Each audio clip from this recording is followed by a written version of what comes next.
മുതൽ തന്നെ മന്ത്രി വി ശിവൻകുട്ടി പറഞ്ഞ കാര്യമുണ്ട്. സ്കൂൾ സമയമാറ്റത്തിലെ തീരുമാനത്തിൽ നിന്ന് സർക്കാർ ഒരടി പിന്നോട്ടില്ലെന്ന്. സ്കൂൾ സമയമാറ്റത്തിൽ പല കോണുകളിൽ നിന്ന് വിമർശനങ്ങളും അഭിപ്രായ പ്രകടനങ്ങളും ഉണ്ടായപ്പോഴും വിഷയത്തിൽ തങ്ങൾ സ്വീകരിച്ച തീരുമാനം ശരിയാണെന്ന് തന്നെയാണ് സർക്കാർ ആവർത്തിച്ചത്. എങ്കിലും വിഷയത്തിൽ ഒരു ചർച്ചയാകാമെന്ന നിലപാട് സർക്കാർ സ്വീകരിച്ചപ്പോൾ ഒരു കൂട്ടർ സ്ഥിരം പരിപാടിയുമായി രംഗത്തെത്തി.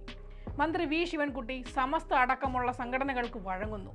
തീരുമാനത്തിൽ നിന്ന് സർക്കാർ പിന്നോട്ടു പോകുന്നു. മന്ത്രി യു ടേൺ എടുക്കുന്നു. സമസ്തയും സർക്കാരും തമ്മിൽ പോര് കടുക്കുന്നു എന്നൊക്കെ. എന്നാൽ ഈ കൂട്ടരുടെ വായടപ്പിക്കുന്നതായിരുന്നു മന്ത്രി വെള്ളിയാഴ്ച നടത്തിയ വാർത്താ സമ്മേളനം.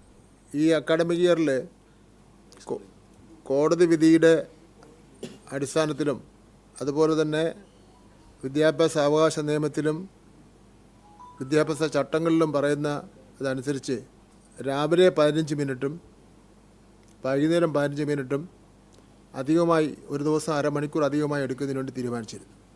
ഇപ്പോൾ എടുത്ത തീരുമാനങ്ങളുമായി മുന്നോട്ട് പോകാനാണ് ഗവൺമെൻറ് തീരുമാനിച്ചിട്ടുള്ളത്. മന്ത്രി വി ശിവൻകുട്ടി ഇതാ വീണ്ടും നിലപാട് ആവർത്തിക്കുകയാണ്. പുതുക്കിയ സ്കൂൾ സമയക്രമം തുടരും. സംസ്ഥാനത്തെ ഹൈസ്കൂൾ വിഭാഗത്തിൽ വെള്ളി ഒഴികെയുള്ള ദിവസങ്ങളിൽ രാവിലെയും വൈകിട്ടുമായി 15 മിനിറ്റ് വീതം അധിക സമയം ഉൾപ്പെടുത്തിയാണ് പിരീഡുകൾ പുനഃക്രമീകരിച്ചിരിക്കുന്നത്. മന്ത്രി അടിവരയിട്ട് പറഞ്ഞ മറ്റൊരു കാര്യമുണ്ട്. വിഷയം വിവിധ സംഘടനകളുമായി ചർച്ച ചെയ്തെന്നും ഭൂരിപക്ഷം പേരും തീരുമാനം അംഗീകരിച്ചെന്നും അടുത്ത അക്കാദമിക വർഷം ആർക്കെങ്കിലും പരാതി ഉണ്ടെങ്കിൽ അവ ചർച്ച ചെയ്യാമെന്ന് കൂടി മന്ത്രി പറഞ്ഞിരുന്നു. അതിന്റെ അടിസ്ഥാനത്തിലാണ് യോഗം ചേർന്നതും തീരുമാനം കൈക്കൊണ്ടതും. ചർച്ചയിൽ ആത്മവിശ്വാസമുണ്ടെന്ന് സമസ്ത കൂടി പറഞ്ഞതോടെ വിഷയത്തിൽ മുതലെടുപ്പ് നടത്താൻ തുനിഞ്ഞിറങ്ങിയവർക്കെല്ലാം നന്നേ ക്ഷീണമായി. സർക്കാരിന്റെ സ്വന്തം ഇഷ്ടപ്രകാരമല്ല സമയമാറ്റം. സ്കൂളുകളിൽ 220 പ്രവൃത്തി ദിവസം വേണമെന്ന നിർദ്ദേശം ഹൈക്കോടതി നേരത്തെ സംസ്ഥാന സർക്കാരിന് നൽകിയിരുന്നു. വിദ്യാഭ്യാസ അവകാശ നിയമപ്രകാരം ഹൈസ്കൂളിൽ 1100 മണിക്കൂർ പഠന സമയം വേണമെന്നാണ് നിർദ്ദേശിച്ചിരിക്കുന്നത്. അതേ തുടർന്നാണ് ഹൈക്കോടതി സമയം പുനഃക്രമീകരിക്കാൻ ആവശ്യപ്പെട്ടതും സർക്കാർ ആ ഉത്തരവ് പുറപ്പെടുവിച്ചത്. സർക്കാർ എന്തെങ്കിലും ഒരു പുതിയ പദ്ധതിയോ ആശയങ്ങളോ അവതരിപ്പിച്ചാൽ അതെന്താന്ന് ഒന്ന് പരിശോധിക്കുക പോലും ചെയ്യാതെ ഒറ്റയടിക്ക് വിമർശിക്കുക എന്നതാണ് പ്രതിപക്ഷത്തിന്റെ ഇപ്പോഴത്തെ നയം.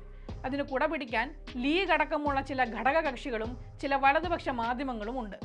സ്കൂൾ സമയക്രമ വിഷയത്തിൽ സർക്കാരും സമസ്തയും ഒടക്കുന്നുവെന്ന് വരുത്തി തീർക്കാനാണ് പ്രതിപക്ഷവും മാധ്യമങ്ങളും ശ്രമിച്ചത്. നേതാക്കളുടെ പ്രതികരണങ്ങളിലേക്കടക്കം കാതുകൂർപ്പിച്ച് എരുതിയിൽ എണ്ണയൊഴിക്കാനാണ് ഇവർ ശ്രമിച്ചത്.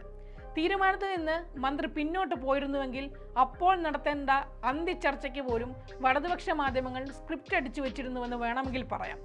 ഇന്നലെ വാർത്താ സമ്മേളനം തുടങ്ങുന്നതുവരെ പ്രതിപക്ഷവും ഈ മാധ്യമക്കൂട്ടവും സർക്കാർ തീരുമാനത്തിൽ നിന്ന് പിന്നോട്ട് പോകുമെന്നാണ് കരുതിയത്.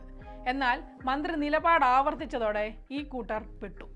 സമസ്തയ്ക്കും മറ്റ് സ്കൂൾ മാനേജ്മെന്റ് സംഘടനകൾക്കും കാര്യം മനസ്സിലായിട്ടുണ്ട്. സർക്കാർ ഇത്തരത്തിലൊരു തീരുമാനമെടുത്തതിന്റെ കാരണം എന്താണെന്നും അതിന്റെ പ്രായോഗിക വശങ്ങളും അവർക്ക് മനസ്സിലായിട്ടുണ്ട്. അപ്പോഴും സംഗതി എന്തെന്നറിയാതെ കുത്തിത്തിരിപ്പിന് വന്ന പ്രതിപക്ഷത്തിനും വലതുപക്ഷ മാധ്യമങ്ങൾക്കും ഈ വിഷയം എന്താണെന്ന് പഠിക്കാൻ പോലുമുള്ള ഉത്സാഹമില്ലായിരുന്നു. അതുകൊണ്ട് ഇനിയെങ്കിലും നിങ്ങളൊന്ന് മനസ്സിലാക്കൂ. എന്തിനും ഏതിനും ഇടങ്കോലിടുന്ന ഈ സമീപനം ഒന്ന് നിർത്തൂ. അല്ലെങ്കിൽ ഇനിയും പൊതുജനങ്ങൾക്ക് മുൻപിൽ നിങ്ങൾ അപഹാസ്യരായിക്കൊണ്ടേയിരിക്കും.